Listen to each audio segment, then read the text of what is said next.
misalnya kita mendapatkan kekerasan seksual, karena tidak bisa dipungkiri memang perempuan dan anak itu rentan menjadi korban untuk tindak pidana kekerasan seksual selanjutnya.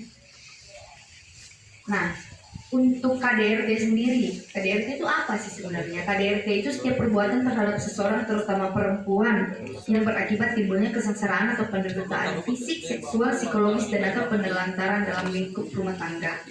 Jadi Bapak Ibu tidak menutup kemungkinan kalau misalnya hanya istri yang bisa jadi korban KDRT, suami pun bisa jadi korban KDRT. Nah, kekerasan terhadap anak juga itu diatur lebih khusus lagi di Undang-Undang Perlindungan Anak. Itu lebih khusus lagi, ancamannya itu lebih berat sepertiga daripada orang dewasa. Next.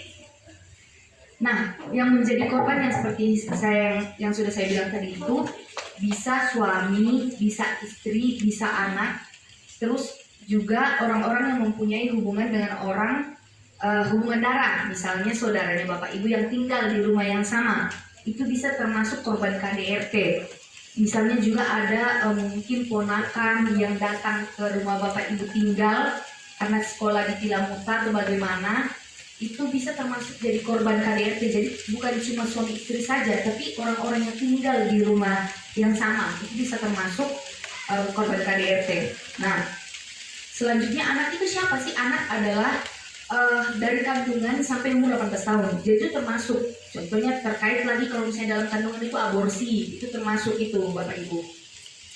Nah, selanjutnya dari Simponi PPA, Sistem Informasi Online Perlindungan Perempuan dan Anak itu, korban kekerasan terbanyak itu kalau dikategorikan dengan tempatnya paling banyak itu di sekolah. Itu paling banyak di sekolah.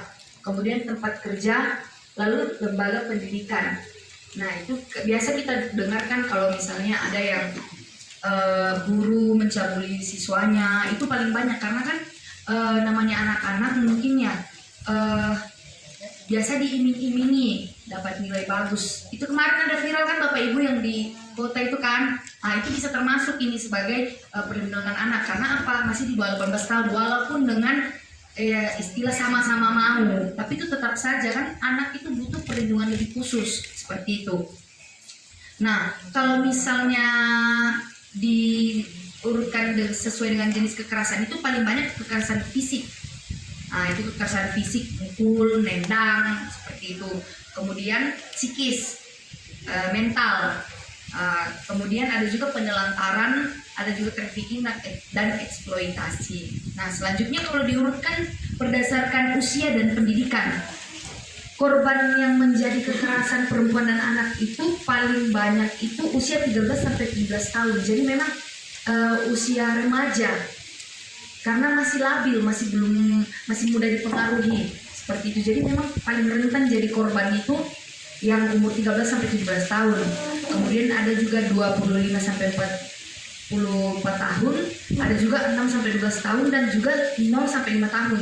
Jadi Bapak Ibu, bukan berarti yang bisa menjadi korban tindak pidana kekerasan seksual itu perempuan yang sudah sudah pubertas. Tidak.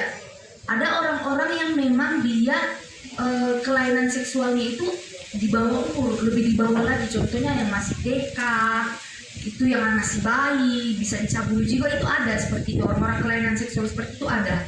Kemudian kalau misalnya berdasarkan pendidikan itu SMA yang paling banyak. Apalagi kalau sudah mulai pacaran, itu paling banyak itu. Kalau anak saya hepatitis ini Jo, dasarnya kayak gitu tuh. Nah, jadi hati-hati Bapak Ibu yang punya anak usia SMP, SMA itu hati-hati. Kalau yang sementara pacaran itu biasanya kan kayak gitu. Nah, kalau selesai SMA, SMP baru SD. Nah, kalau perguruan tinggi kenapa dia sudah berkurang? Karena memang kan kalau perguruan tinggi sudah orang yang sudah kuliah itu kan usianya sudah bisa membedakan, sudah bisa lebih mengontrol diri seperti itu. Next, nah pelakunya, kalau misalnya pelaku itu paling banyak memang laki-laki, tapi tidak menutup kemungkinan perempuan juga bisa jadi pelaku tindak pidana kekerasan seksual. Nah, kemudian kalau misalnya yang 30% itu berasal dari keluarga. Contohnya di Bolemo Bapak Ibu. Di Bolemo ini lebih banyak pelakunya itu ayah kandung, ayah tiri, yang apa mencabuli anaknya sendiri, disetubuhi anaknya sendiri, itu banyak Bapak Ibu di bawah Lemo. Ada juga paman, ada juga saudara ipar. Nah, memang 30%-nya itu dari keluarga kita sendiri. Nah, kemudian 60% itu dari kenalan. Contohnya tetangga, pacar, atau tidak orang yang di sekitar rumah lah, seperti itu. Terus 10% itu dari orang asing. Biasanya disebut pedofil. Nah, itu.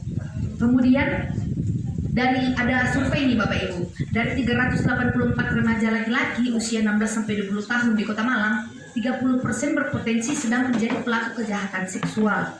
Jadi memang usia